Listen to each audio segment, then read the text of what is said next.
The uncertainty with the markets mixed with a Congress that seems to be a perpetual deadlock raises new concerns about our government's ability to carry through on public programs like Social Security. Joining us for details about that and reaction to this week's market madness is Sumner LaCroix with the University of Hawaii Economic Research Organization. Good morning, Sumner. Good to have you with us.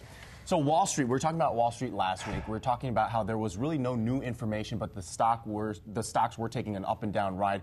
What happened this week?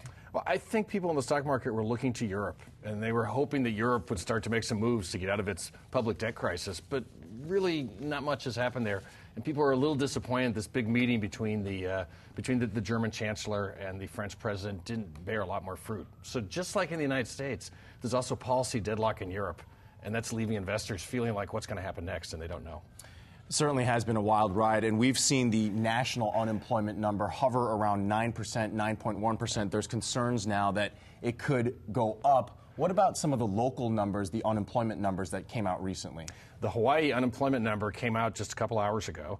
And it rose from 6% to 6.1%. Is that bad, or it's never good to see unemployment rise, but it's a very small change. I don't make much of that. The good news for Hawaii is the number of jobs rose by 6,700, and it was a broad-based increase across a number of industries. There were increased jobs in education, trade, transportation, utilities, tourism, and government. So that's good news for Hawaii. And recently, I heard that there was an MIT professor who came to the University of Hawaii to talk about the Social Security disability insurance, which is a part of Social Security.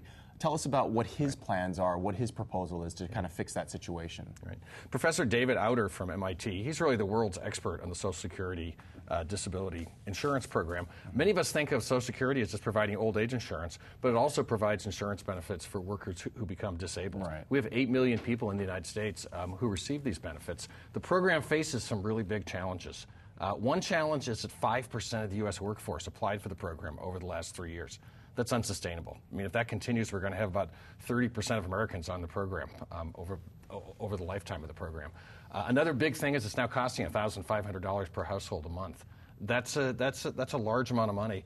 And this program really is just something that Congress needs to take a close look at and see if it can bring it under control. This is the type of business that Congress ought to be looking at rather than spending all of its time just dealing with the budget problems. One of many things that they've got to look at. Yes. Sumner LaCroix from the University of Hawaii, thanks for joining us here this morning. And don't forget, you can see this interview again by heading over to the morning section of our website, kitv.com/thismorning. Its time now is 6:37.